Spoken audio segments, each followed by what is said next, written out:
Okay, welcome everyone to the next episode of the Unraveled and Rising podcast. I have my co-host Kimberly Diaz with me today. Hello. And Michelle misses you all. She sends her love and just had a deadline today she had to meet, so she won't be joining us today. But I am so excited to introduce our next guest. Her name is Deb Gray, and we kind of had I want to say a synchronicity moment the way that we met. and we'll share that. But Deb Gray is a consultant and rapid transformational therapist, actually a therapy practitioner who helps people get to the real reasons of why they are stuck in their life. Her work really focuses on the connection between our identity, emotional regulation, which we talk about all the time on here, being regulated with our body, and follow through. Because what she seems to see is people just lacking the confidence. It's a confidence problem. And it's a confidence and motivational problem. I'm sorry, got tongue-tied there. Or even procrastination is often something that's much deeper. And she is an expert at doing that and identifying that. Using her IEDD framework, which she'll talk about here today, identity, execution, and dysregulation dynamics.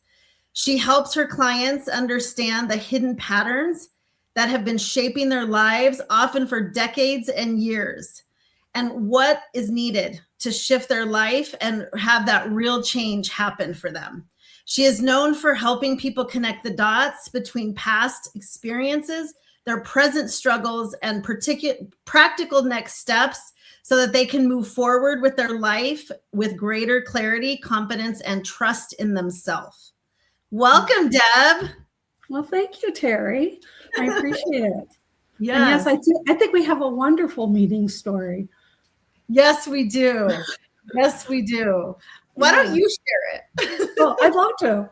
So I was going to attend the Marco Island Joe Dispenza training, and I was seeing an ad actually where people were talking about the one coming up, and I kind of skimmed through it and thinking, this is a great time to make new friends. So I reached out to two individuals that had posted on that they were going, and Terry responded, and we immediately set up a phone call, and we are now friends. So you know how hard it is, or how often, I guess I would hear this really, that people have a hard time making new friends. There are so many ways, like we have become so close, and it's just because we have something in common. So I think it's easier than we think. It's just that it means taking a risk, right? Like reaching out to someone that you don't know. And I just sent her a message, and Terry responded, and then we planned to meet up. It took us 5 days into the 7-day training to finally see each other. I have no idea why, right? 1,500 people there. It took us a minute. However, the moment we met, it was like kindred spirits. And Kimberly was there as well, and I had a friend with me, and we all meshed, and we're staying in touch. So it's been really wonderful.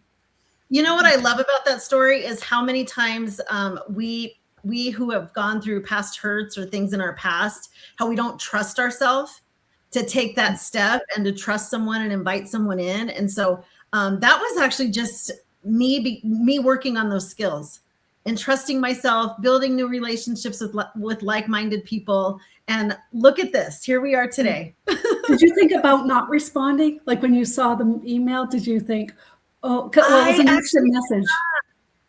I did not. You just said, I'm going to respond.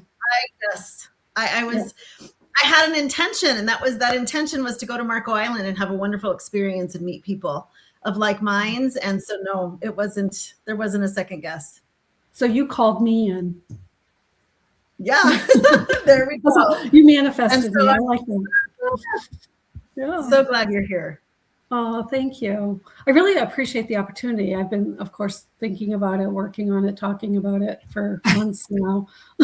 But yeah. So Deb, tell us a little bit about your story, and then kind of where you started, because you have a backstory, but then you also there's something else you were doing prior to getting into rapid transformational your practitioner journey. So why don't you just share a little bit about you, what you were doing before, and how where you are now?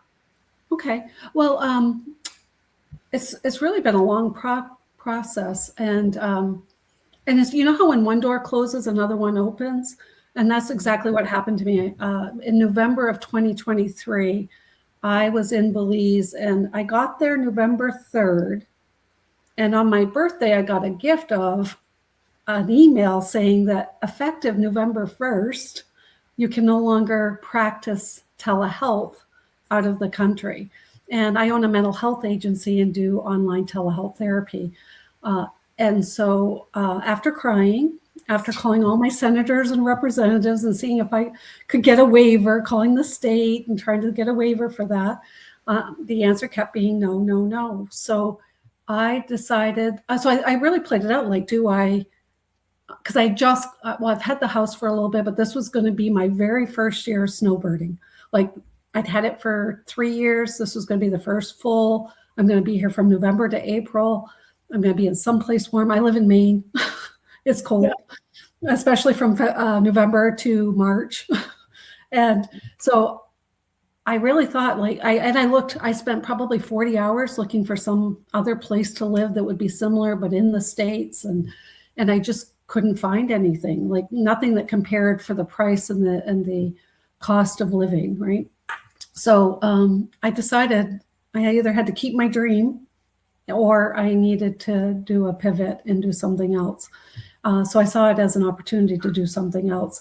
And as a result, I ended up, first of all, finding almost immediately, I found that training with Marissa Peer, who does the rapid transformational therapy, right? So I signed up for that and started that, I believe, in January. And then I graduated from that program by July or August. And then immediately just started putting it to work, right? Like from like August to December, I think I did 100 RTT sessions with people. Like, I just gave it to anybody and everybody. And I would say one of the most important things when you learn something new, and I'm sure people are always learning something new on your podcast, is apply it, talk about it. Terry, you and Kimberly both could talk about how Joe Dispenza does that, right? Yeah. And you and I have talked about that in areas of my life where I have gotten more learning and kind of stayed stuck because I didn't apply what I was learning. And so it was actually the application of, especially Dr. Joe's work, right, where I've seen rapid transformation in my life. So yes. Yeah. And Kimberly, remember when in the Dr. Joe work, like he would teach us something and then he would say, turn to your person next to you and teach it, right? Yep. Does that also apply to what you do? I'm assuming that it does. Yes. So I've actually, in the course that I've created, I actually integrated reflection with like some meditation music in the background so that people can reflect while we're together. Because I've seen with the women, that has been a game changer. Instead of sending them away with the work to do, they don't do it. So having them do it with me and meditate, do little quick practices, and having them reflect in real time has been what's been so transformational. Yeah. And I just think that that's so important, is to do it. So anyway, in the process of doing it, doing all these RTT interventions, there were just so many things that were coming from it. One, I was seeing that people change faster than I've ever seen working, in my therapy. Like things that would take sometimes months or years to talk through and process were being processed in a few hours and over the next 21 days, right? So I got really excited about that. And then I found that there was just a small group of individuals who would do the RTT session, and they had great insights. They would walk away feeling great about their session, and nothing changed. And I had like 3 or 4 of them that had like 3 sessions, but the change that they wanted wasn't happening. And so one day I was thinking about a particular case. I had seen the person the night before, and the change wasn't happening. And I'm like, I'm missing something. But then I started looking at patterns and thinking about how it was laying out. So for example, one of the patterns was, if things didn't go well, this was someone who does sales calls. If the call didn't go well, he would give himself permission to go take a nap. Instead of getting ready for the next call that was 2 hours later, he would just go take a nap.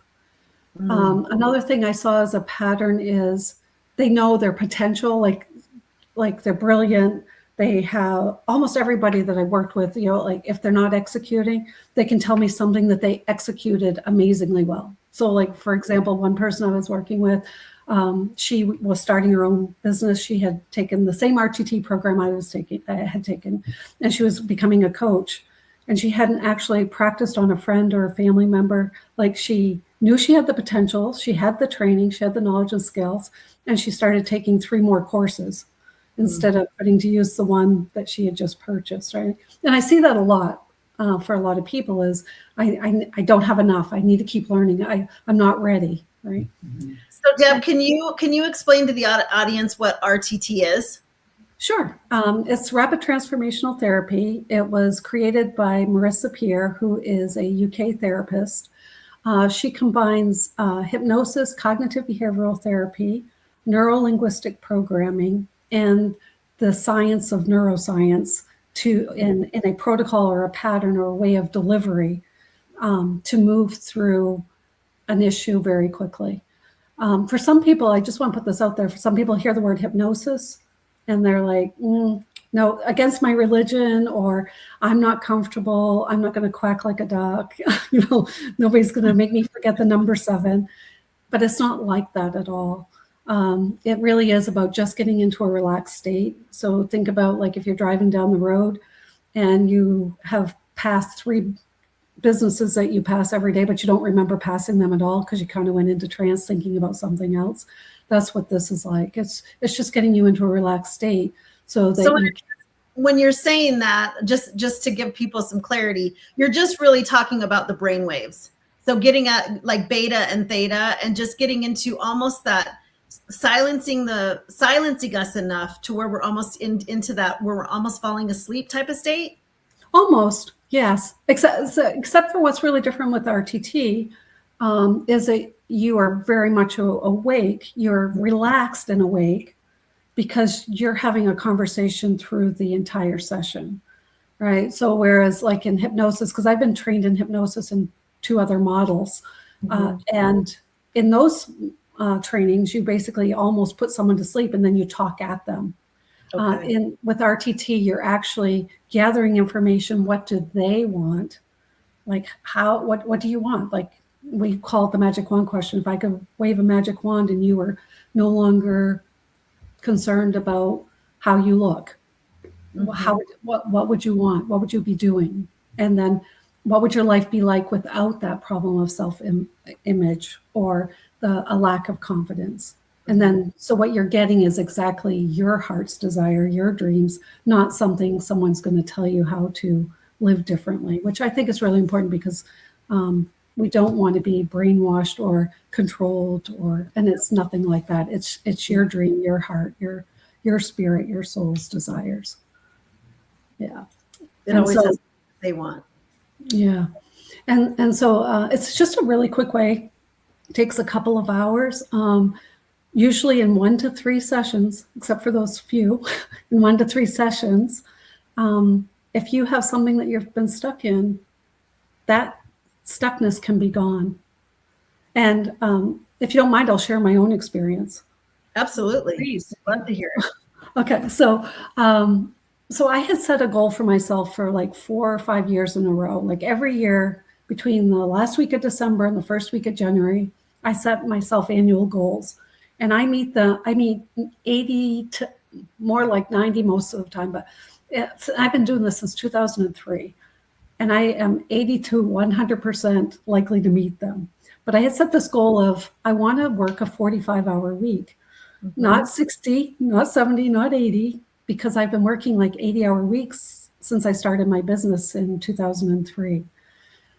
And so I set this goal on my list or my annual goals list for 4 years in a row and could not meet it. Like if I even had 1 week or 2 weeks that was 45 hours or less, the next week it was a rebound, right? There was at least 70 or 80 hours. And so I couldn't change it. And I didn't know why. Like, if you'd asked me, the reason I worked was for stability, security, safety, especially around finances. Like, I was sure that that was what was driving me. So when I went to the RTT training, we had to practice on each other. And at the end of the week, we each got a training from one of our peers, or I mean, a session from one of our peers from beginning to end. And mine was on this goal of not being able to stop myself from working 60 hours, 70 hours a week. And what came up was the thing that was driving me was not the need for safety and stability and security, which was what I consciously believed was driving it. It was I needed to prove myself to myself. And I went right back to a scene when I was 3 years old, and I just knew that what had happened was I was in a foster home. My brother had been adopted. I was not adopted. And he came in, and my mother was she was great with children. My foster mother loved babies, loved children, little ones. But as soon as she had another baby, the previous baby was out of focus, so to speak. Not intentionally, not in a mean way. That's just the way it was. And I just decided I needed to prove myself to myself. Like I had to prove nobody else was responsible for me. And I grew up with that theme. By the time I was 8 years old, I was babysitting all day, every Saturday for $5. You know, by the time I was 10 or 12, I was babysitting 40 hours a week on the school breaks. And I had just worked ever since, right? And never stopped. But I think it's funny how our brain tells us the story that it wants to hear. Mm-hmm. Well, we can get so focused on that and not open ourselves up to there being a different possibility. Right. And we always want to prove what we already believe, right? Yes. Like we don't as a general rule, what we believe we know, and we'll see all the proof that that's true, but we won't see any of the proof that it's not true. Right. Right. It's very logical, right? You just yeah. Like my brain didn't go to the place where when I wanted to skip a year of school, my dad showed up at the school board meeting, right? Like there's some proof that I didn't have to do it all myself, right? Yeah. But it didn't pick that up as alternating proof. And so here I am, 60 years old, and deciding that, oh, wait a minute, maybe I don't. Well, and the other thing that was really strange was, what was there left to prove, right? Yeah. After all these years, everything was in place. I have children that love me. I have a great partner. I have 2 homes. I'm financially stable. I have a couple of master's degrees. Like, what else? What? But it didn't feel true, right? Yeah, it's when I talk to the women at the prison, or women in general in recovery, and my life friends, it's so funny how we get into that works mentality unconsciously, when as a young child, maybe our parents didn't validate us or make us feel like what we were doing was good enough. So we go into this overworking paradigm or program or conditioning, if you will, throughout our life. And we don't realize that we're doing it. No, and we think it's for a different reason. I would say that that's actually a lot of what I find with and what I do with this work is you think you're doing something for one reason, and there's usually something else that's driving it, like something that you're not even aware. And people will say, well, I already know where my mind's going to take me, what story is going to like, but it almost always takes it. If that one situation comes up, which it may, but at a lot of times there'll be 2 more before that actually drives it. And I saw you did some episodes on EMDR. And we did. I've been training. Yeah, and so I've been training that as well. Yes, I know. You and I have talked about it. And last week I shared that in my journey with EMDR, like yours just now, my body knew exactly what needed to be healed. And so it led to that. And when I was talking about that with my therapist, I loved how she just let me go with it. And she's like, oh, tell me more about that. But it's so interesting how our body knows exactly where we got stuck and exactly what it needs to heal and get out of it. Right. If we're and when willing. you find that healing, what I say too is a lot of times logically, like I'll do this, like hold my head. Like I know that I know, right? What I know. But my heart isn't there. Like I don't feel it with my heart, or my gut isn't there. And when you do something like EMDR or RTT or getting some coaching, what happens is you start aligning, like here, here, here, and then you come into this alignment that allows you to move forward. And so it's very, very cool. EMDR is another powerful model as well.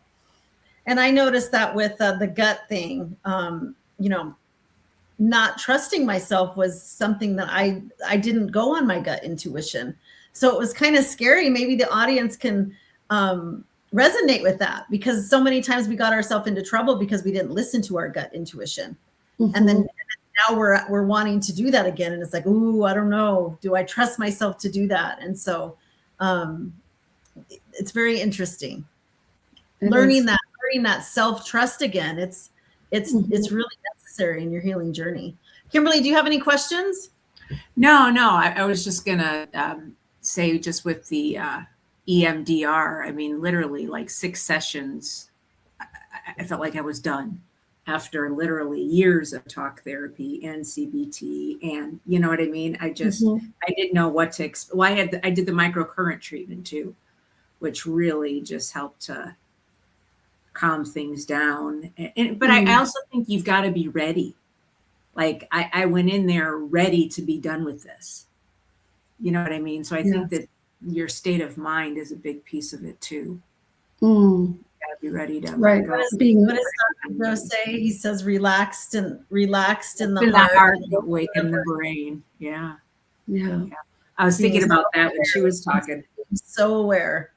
I was just talking to someone this morning, and they were talking about how they are not very structured or organized, right? And they're in their late 30s, right? So time to be structured and organized, especially when you're having a child and a home.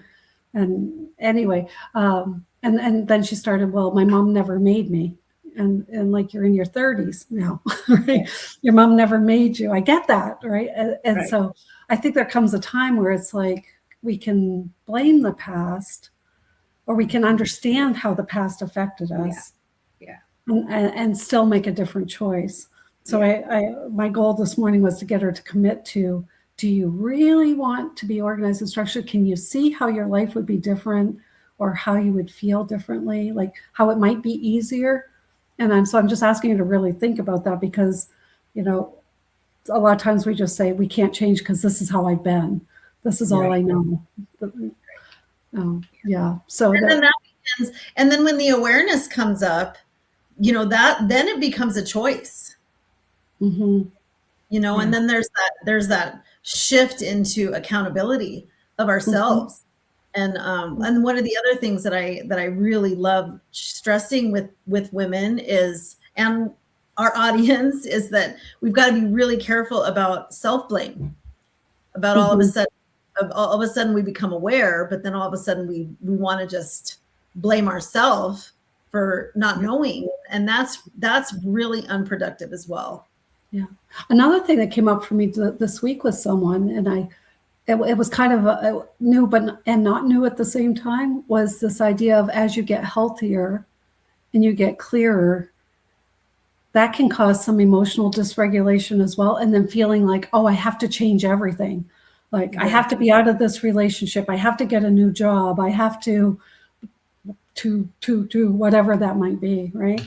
And so it's like, slow down, Charlie Brown.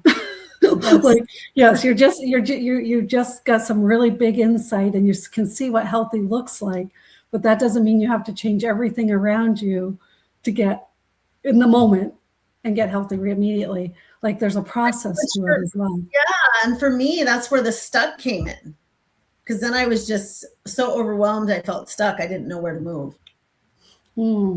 Yes. And well, I had sent you something earlier today about like, this is what describes this, right? So going back to the 4 or 5 that I had mentioned earlier that seem to not be getting the outcomes that I would have expected or that they were hoping for. I started thinking, so I'm pacing one day and I'm just thinking like, what's happening here? And I started looking at those patterns. And then I threw that into a chart into ChatGPT, and I'm like, how do these patterns show up in people who don't execute or don't get started? How do they show up in those who are achievers? And how do those show up in the overachievers? And it was such an interesting little grid. It's like, okay, we're onto something here. And then I started thinking like, well, some of this is a lot like, so one of the jobs I have is to work with severe mental illness. And some of those patterns of collapsing under pressure, people pleasing, or lack of belief that they can do something like, I'm not good enough, I'm not smart enough, I'm not lovable enough kind of thinking, right? There was some of that was showing up different. So in this particular situation, a whole different economic situation, so it presented differently, but the patterns and the themes were very much alike. And so that got me to thinking, well, what is this really? And that's how I ended up with the IEDD, the identity. Share that with us. Yeah, the identity. Who am I? Can I see myself as this person who, does a TED Talk or does a speech or is a business owner? And then the next one is execution. Do I have the skills and knowledge to execute? And if I'm not executing, is it because I don't really have the confidence and the sense of self being that person? And then the third is dysregulation. Like under pressure, what do I look like? When it actually comes to executing, what happens to me? And as a result of that, as I started really looking at what comes first, because they all show up. Like, I'll give you an example. A gentleman in his 50s on his second master's degree, not in a relationship, living with a parent, and has not had a long history of employment. If you look at it, and also would get upset and frustrated if somebody told him what he should be doing or needed to do, carry out the garbage or get a job here or there. It all looks like identity. Like I don't see myself as an employed person in my career field. It's an execution, like I'm not working or consistently working. As dysregulation if employer questions or a coworker questions, kind of falls apart, quits the job, right? So it looks like all three. But what it actually, with my model and what I'm finding out, it was identity. Like he couldn't execute and he can't deal with the emotional regulation. I would have thought, okay, he's one class away from the master's. As a therapist, my natural motion would to go towards execution. Like, let's just focus on what it's going to take to get a job and keep it. It seemed reasonable, right? But as an IED and a consultant, when I put it through my model, it's like, no, absolutely need to work on identity. He has to see himself as someone who is employable and can keep himself together under pressure, right? So he has to sense that and feel that. So this isn't always what you think it is. So, and that's what I'm working with is identity really follows behavior, and behavior always shows up in what we see in our life. Right. Well, and for some people, like this individual with the salesperson, for example, identity looked like had so much potential. Absolutely, had some experiences that would say I can do this. Had definitely execution experience of, like, was at the top of his field in the sport that he cares about, and is good at. Like, just self-discipline, can absolutely execute. What wasn't happening was the under pressure, the dysregulation that came up, the collapsing under pressure. And so it could have been any one of the three. But what I like about this model is it's actually pulling all those, there's some questions that just kind of pull it all together. And then you know what to attack first and what you attack first. So once you have the dysregulation under control, then the execution can happen. And then it can get more aligned with the identity. Yeah. So you and I talked about sharing my experience on here. Please do. Deb and I did an RRT session, and it was very interesting what came out of that. Because I'll just let you explain.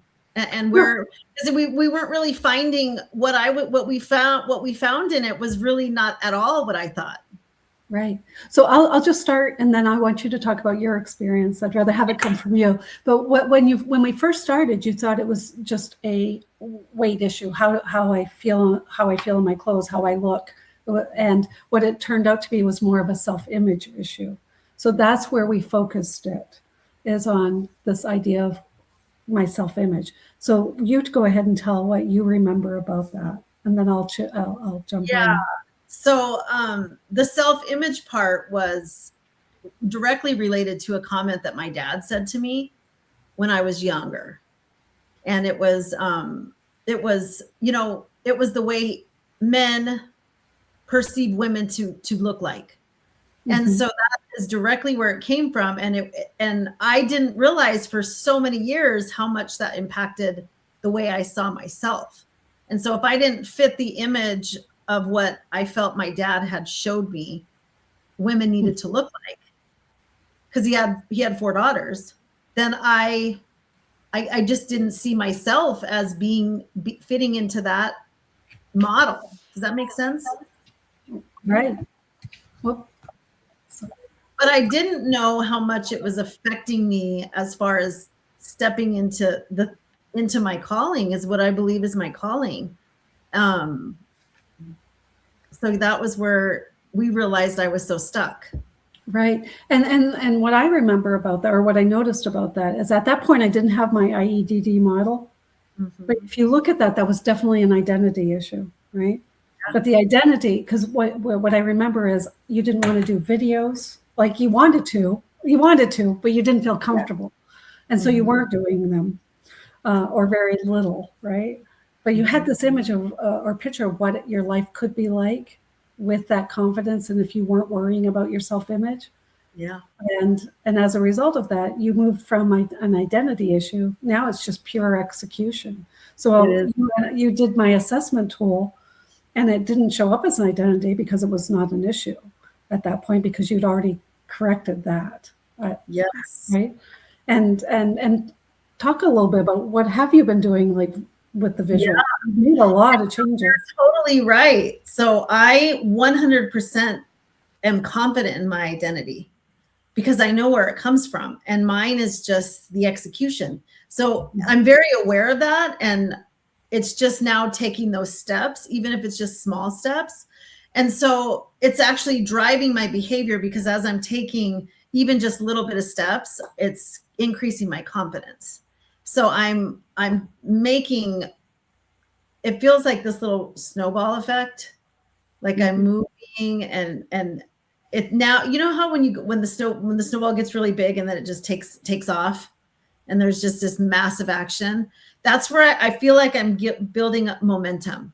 Yes. Because I'm not lacking belief in myself anymore. There's still some areas. The coach part is still an area that I'm working on.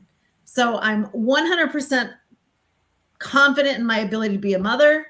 I'm 100% confident in being a qualified, competent nurse, and in what I do in the hospital and serving my patients. And this new shift in going into holistic nurse coaching for trauma recovery is one I'm still building on. It's still an identity that I'm building, but I know that I can do it because I've done it. So having that proof to show me, I don't need proof anymore. Terry, you've done it before. Like you've got all the proof that you need. Right. You don't have to take another course. Right. You can, and you will, but it's not like you have to do that to get started. Which is my paradigm, which is my is where I do get caught up, because I'm like, oh, I just need to learn something new. I just need to learn one more thing so that I can do it better. And so when Dr. Joe does say, be so aware that when you go unconscious. So when I get that thing in my head, oh, I want to do one more course. I need to learn something new. I'm like, nope, you already know it all. And so I love, even right now being in the IHC program, being able to really embody that work. So I'm not taking a new course, I'm actually embodying this work. Right. So it feels very different.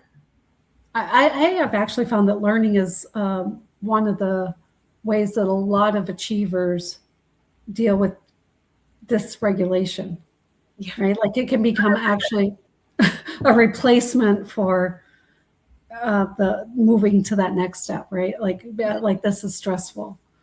You know why? Because it feels so productive. Yeah, right. And it's good for you. Right there. Yeah. So Kimberly, tell us where you're shaking your head. What does resonance with you about that? I mean, I know I'm taking an 8-month course with Dr. Amen right now, for brain health. I mean, I'm always taking something. I was talking to my friend the other day. I'm like, when is enough going to be enough? Is it a dollar amount? Is it, you know what I mean? Like, when, that's why I was just telling her yesterday. I'm like, when is enough enough? Yeah. Well, and I think that it depends on like a shift around that is when it's already enough. And this is not about proving yourself. Right. No. Right. It's not about getting not good enough. Right. Yeah, it's just about this brings me true joy. Right. Like I hope that I'm taking courses till, the day I die. Like maybe I'll be in the middle of a course. Yeah, absolutely enjoy doing it 100%. Yeah. In and of itself, there's nothing wrong with that. It's just when it places, when you're using it to distract or keep you from a goal, right? Yes. When you're still spinning because you have an idea, you have a vision, you have a dream, and which actually is one of the reasons this past week, or actually the last several weeks, I've been praying about it and asking for the big sign. How do I know that I'm doing the right thing? God, you got to give me this big neon sign so I know. And then I start talking about it. And I was even talking about it with you about continuing on to go get my MP and go back to school and become a psychiatric mental health nurse practitioner. And I this past week, I have decided I'm putting that on hold right now, because it's just one more thing that I know in this situation that it is one more thing that's just going to keep me distracted from moving forward on what I really want. And so do you need it for what you really want? Yeah. And when I thought about being constrained to healthcare insurance and things like that, I thought, I don't need that to do what I want to do. And do you really want to prescribe? No, absolutely not. I don't want to do that. I believe when you uncover the things that you've had issues with in the past, your experiences, you heal.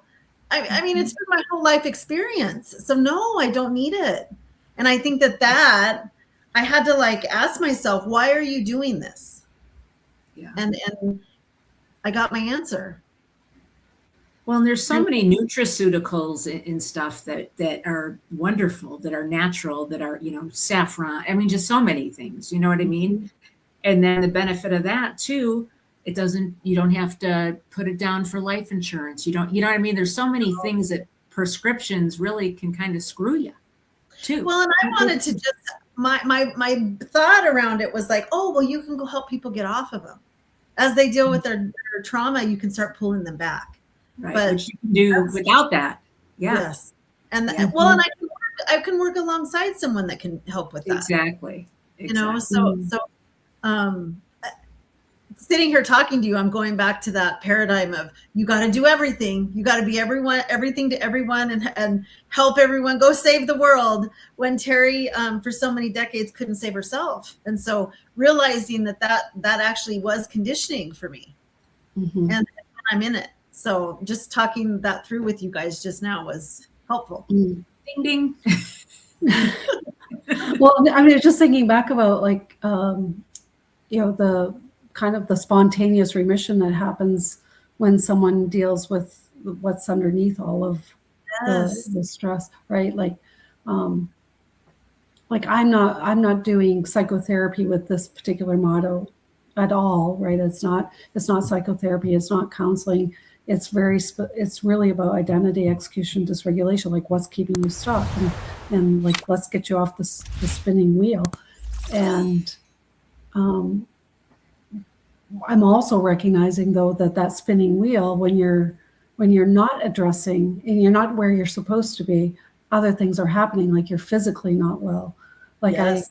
like someone reached out to me this last week and they're like, absolutely need to see you, absolutely need to get, they know exactly what's going on in their life and they're going through a transition, yada, yada, yada. And they physically couldn't make it to an appointment because the pressure, then the emotional stressor of it going through this transition is making them ill. And and working at the hospital, I get very curious about my patients, and not looking at them like what's wrong with you, but that more trauma-informed language of what's happened to you, and like what's creating this behavior. And so getting really curious of asking people environment, like, tell me about your life, tell me about your life experience and stuff. And you get very attuned to going, oh, this makes sense.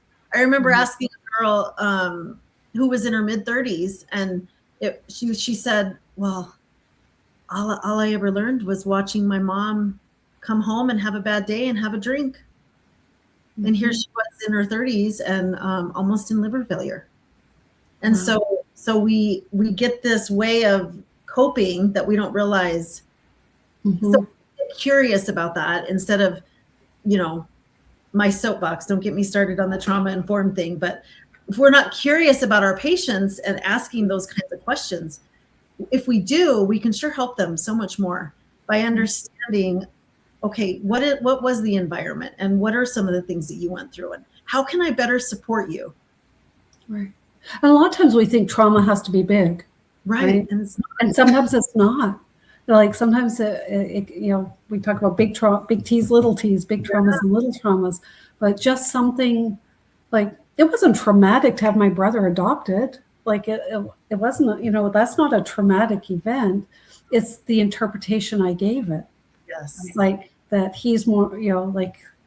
And let's say we talked about that. Yeah, we talked about that in my session too, and I share with the women that a lot of it, I had, looking up from the outside in, you wouldn't have thought that I could say I have trauma. My parents were both in my life. We were a middle-class family. We didn't struggle to eat where we were going to get food next. None of that. I didn't struggle with clothes on anything like that. But I saw my parents have a tough marriage throughout my childhood. And then my dad left. And so I remember in an instant, and this came up during my, this came up with you when I remember that room in the hotel with my dad. My parents separated that night. He went and stayed in a hotel room. I went back and forth for the whole night. I got with him and then I wanted to come home, and then I came home and I wanted to go back with my dad. And I just remember in an instant, I knew how to manipulate because I was getting my dad to do what I wanted him to do. And so I learned how to do that very, very young. But when it wasn't working and I couldn't get him to stay, I created my worth issues. Well, maybe I'm just not good enough for my dad to stay with us. And I blame me rather than thinking of it as they just don't have a great marriage together. It had nothing to do with me.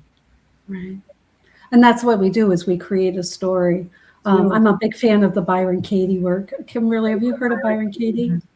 I love Terry and her. I had talked about it. Yeah, we did. When I did my nurse coaching program, they did a lot of Byron Katie's work. That whole idea of who would you be without your story? Because we will create a story.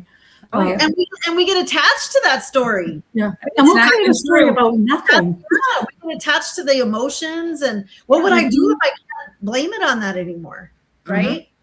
Yeah. And Kimberly might be able to talk to this from the Dr. Amen thing of what happens with the brain. I had gone to a Byron Katie workshop, and we had it was the evening one before the 2-day retreat, and we had left there and gone to a restaurant, and there were these booths, and all the booths had the lampshades were red, right? And there was one that had the seam facing into the room. First of all, I would never have noticed it myself. I have a partner who notices all the details. He's like, look at that.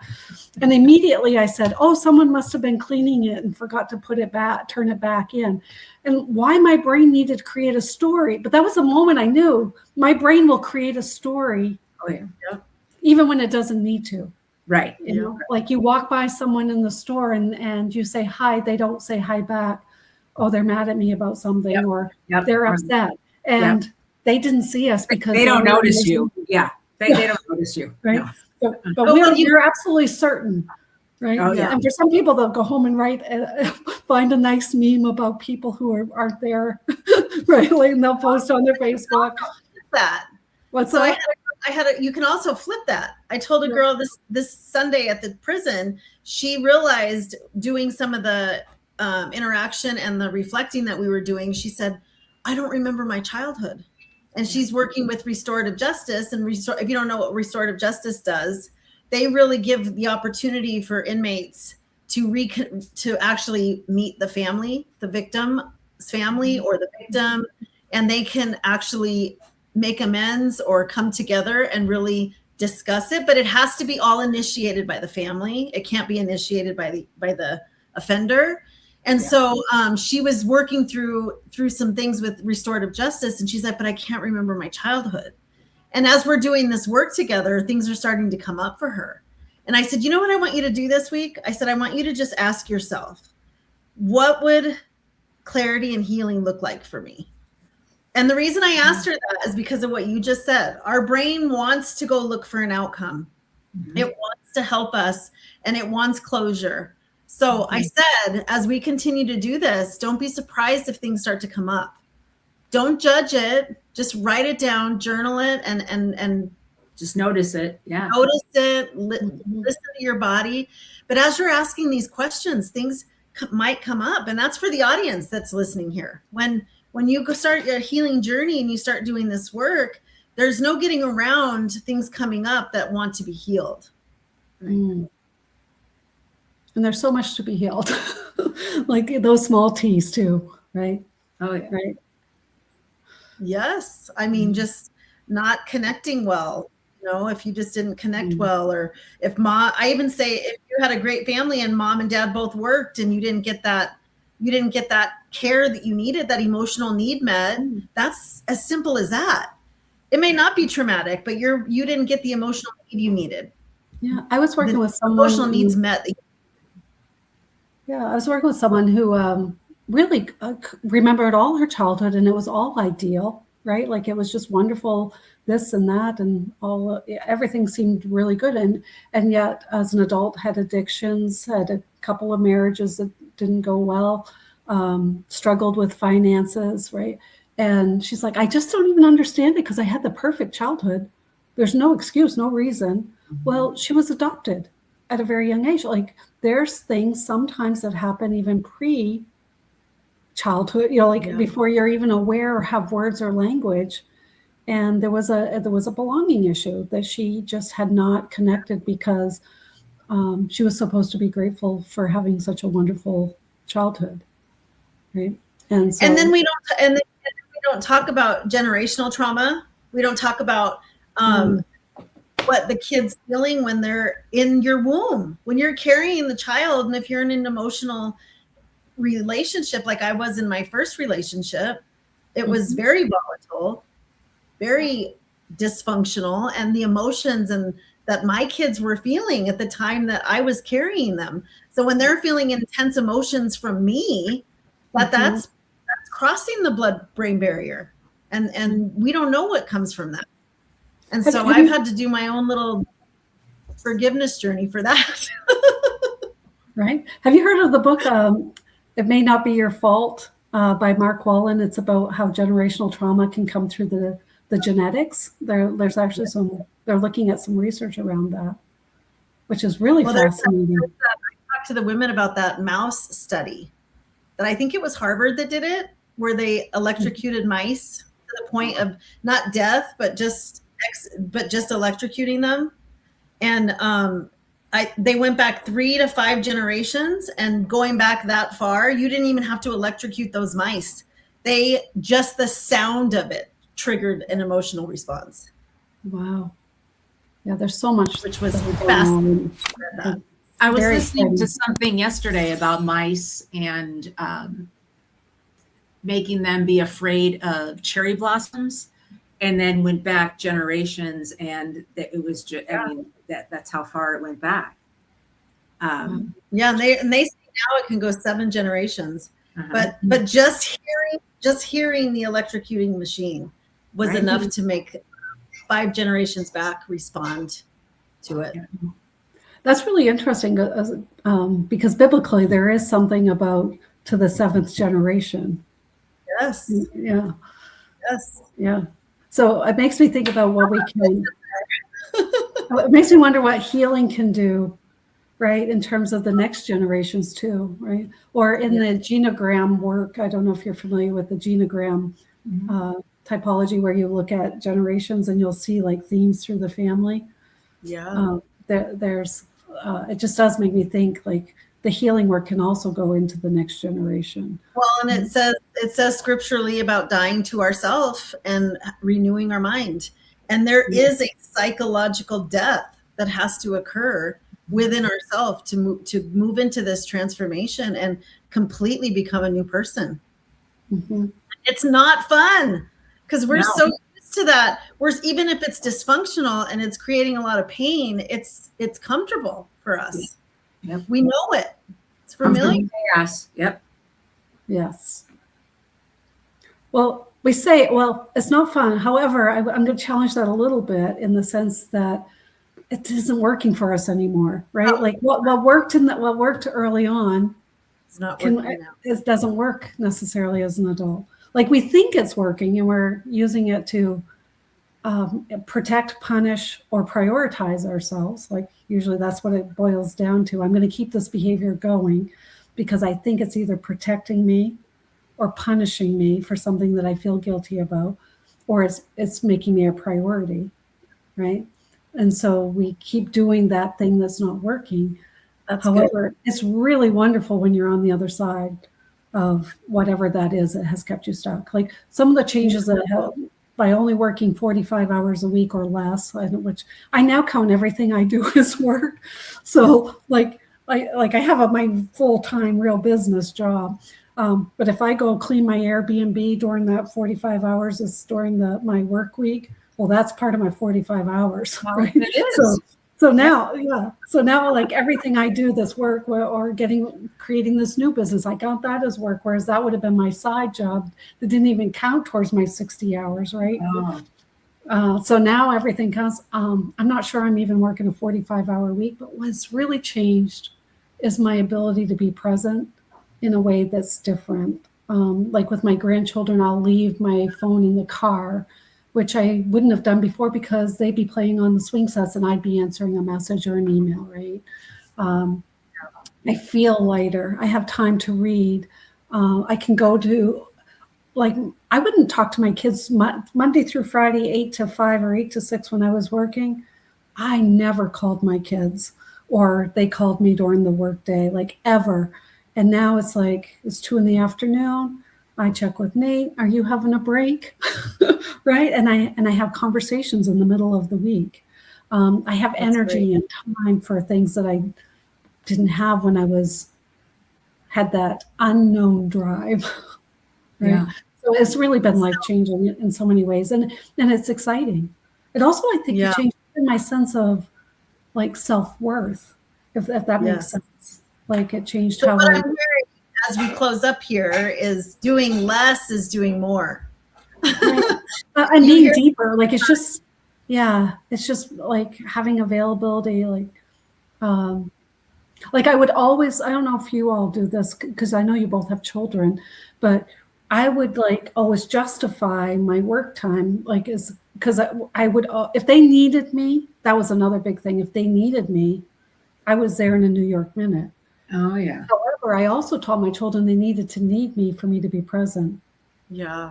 Because right? Like I would do the obligatory and responsible things, but I'm telling you, I'd go to a birthday party and I'd be like, oh, can't wait to get home because I'm tired. Like I just want to go home and zone out. That's all gone with the new me. And so, yeah, I just want to help other people get unstuck, right? Yeah. If they So, have, So Deborah, how do they get a hold of you? How does someone come and find you? yeah, the best way is probably either through an email, debgrayconsulting@gmail.com. Gmail.com. And we will be putting your information in the episode of the comments here on this episode. You're on my website. It's debgrayconsulting.net.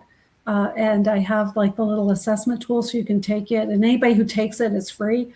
I will send them back some information about themselves, like where they are. Is it an identity issue? Is it an execution? Is it dysregulation?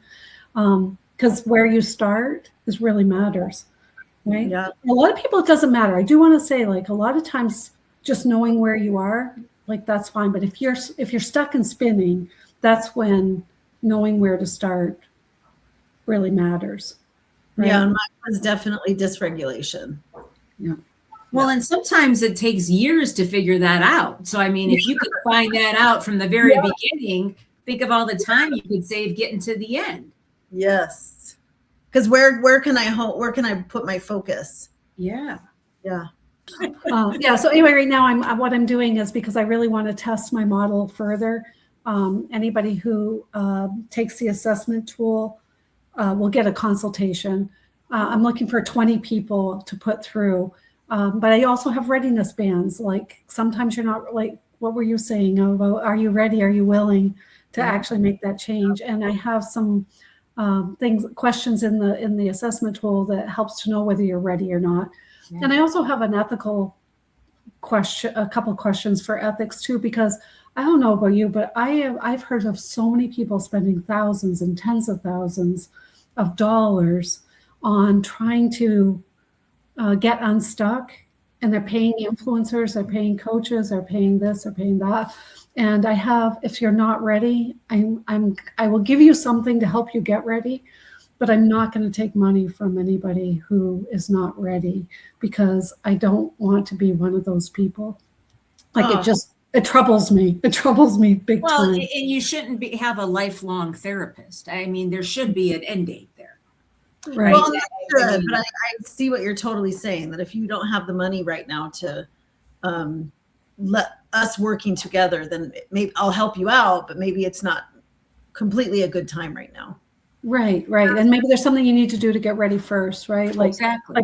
Like one of the individuals I was talking with, they've spent $62,000 on one influencer. Like, they've paid for all the courses, they've gone and seen them in person, and they're still, like 5-7 years later, still with having the same struggle of getting to where they want to be, which is executing their dream and being financially stable. Right. Yeah. And so I do not want to be part of that. So, I'll also let you know if that's where you're at, and I'll give you some resources and some ideas of where do I go to get ready. Right. I love that. So I'm really excited about. Well, I think all three of us, I mean, we're doing what we do to make a positive impact in the lives of people. You know what I mean? Mm-hmm. Not to take advantage, not to be unethical. So I definitely appreciate that, Deb. Oh, thank you. Yeah, it was just really important to me because I was running into some of that, and I don't want to be part of that model. Yeah.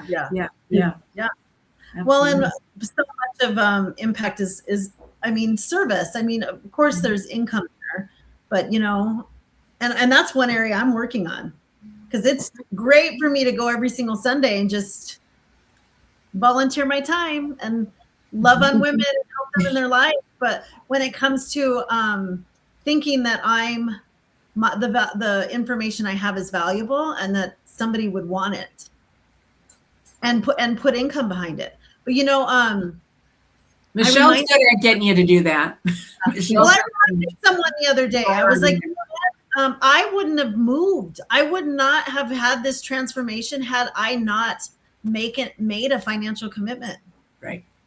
Mm-hmm. I mean, that's what kept me tied to it, because I was like, my gosh, I put this money out there. I'm going to do this.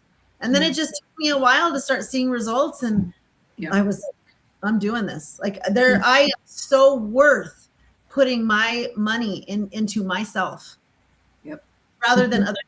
Because how many times do we go put things everywhere else and it's not helping us? And I'd like to add to that too, Terry, is one of this really, really helped me as someone who is a giver and generous and, giving of time. And I read the book Success Principles by Jack Canfield. And in there, he talks about some people can go volunteer at a soup kitchen and some people can fund the soup kitchen.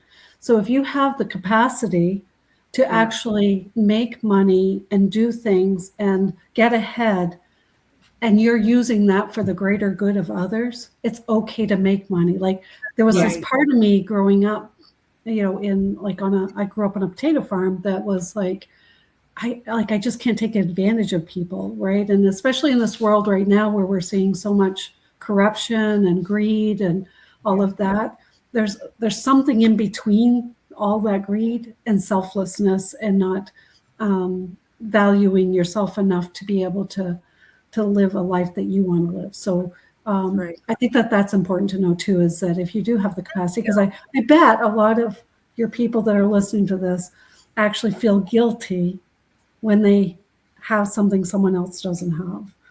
And that can actually be a barrier to growing yourself. Yeah. That can actually keep you stuck. Yeah. Well, on that note, that is a great insight to come to a close for this. So Deb, we will definitely put your contact information in the show notes of this episode, and we'll let you know when you can share it. And we just want to thank everyone for joining us today. Is there any last thoughts either of you want to say to our guests? Do you want to do a challenge for the week? Deb, you want to give us a challenge? Want to give the listeners a challenge? Oh, I love a challenge. What would it be, though? Oh, I wish you'd prepared me. I need a moment to think.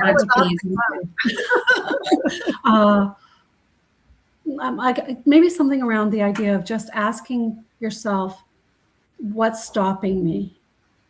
And then maybe checking in with someone else and looking at it maybe through the lens of, is it an identity? Like, can I actually see myself being that person that I say I want to be, doing the things I say I want to do, feeling the things I want to feel? Right. Or is it execution, right? Right. Is it execution? Is there some skills and knowledge that I don't have, like really don't have, or am I just using that as a reason to not execute? Right. That's why I'm taking that other course. Yeah. Yeah.